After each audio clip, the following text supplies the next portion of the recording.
Tini jengoro World Indigenous People Day 2022 aboni observation chini Tripura Employees Federation ni Central Committee ni utugui jengoro ni kaisa chini World Indigenous Day no sang palainani oro asuk laimani kai tini o jagao chini central ni chini president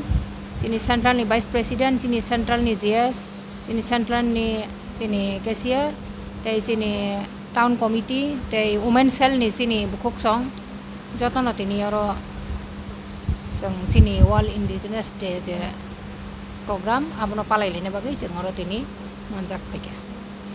Ini opos ni team letama. Tini ni opos ni sini team gakai bisas ke sini berirong no tui no sini team ka the role of indigenous women in the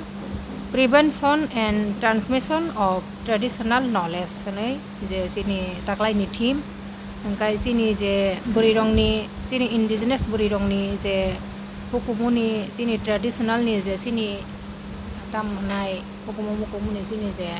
gyan ba chung ngagi sini traditional je khlaitini sini tangthini lukthini sikithini phono honmano sini berirong ni je sini traditional ni je knowledge ba gyan je abono tuino taklai ni team gai abon bagino bises kai sing tini oro sini women cell rok jotono sini buksong sini traditional je dress no kanmung chumung no kanai sing sini berirok jotono oro manjak khaijak abon bagino sing galai kheno khatung khaja taklai ni team bo bises kai sini berirok no tuino jehetu knowledge rong ni team narik jakhaba amon bagai jang o jaga chini bukuk song jotono manjak phaikya borong no jotono khatung khaja kai sing opandano chini o je Tripura Employees Federation ni je pandano naithok rokha jang berirong no tini bises kai 80% chini berirong no tini opandao manjak phaikya tini ni o salo ang haste ni joto chini bukung bara chini je indigenous borok rok no ang koina musungo sini je dofa sini je dofa wo jeng buskang ni je sini thinango jeng thanjak khainai sini busa sini next generation rogo sini thinangno jeng bahai ke tebo kaham kai jeng trangman aboni bagi sini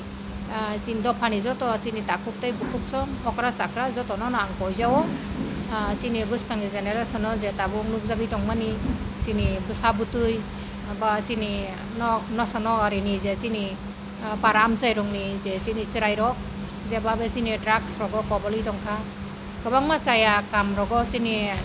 kobol jagui tongkha abono sung jate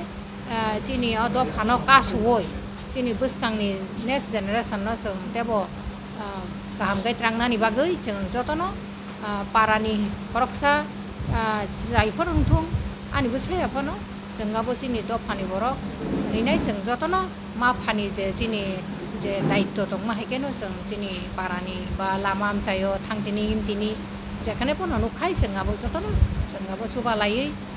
jeng daitto na hanani bage ang joto sini dofani okra sakra takuk tei bukuk songno ang koijao phaidi seng tinin dino seng samai tanglaieno sini World Indigenous People Day 2022 tini ni o dino sini buskang ni generation no sini do phano hwarthini jeng puilano jeng thanjak khai koroksa na hamjak khlai jeng sini generation sini do phano jeng sini hayungo sini Tripura haobo jeng sini puri do pha sini indigenous de Tripura ni jeng kaham kai hamjak laimani bisingtei jeng tonglainani bagai ang jotono no koijau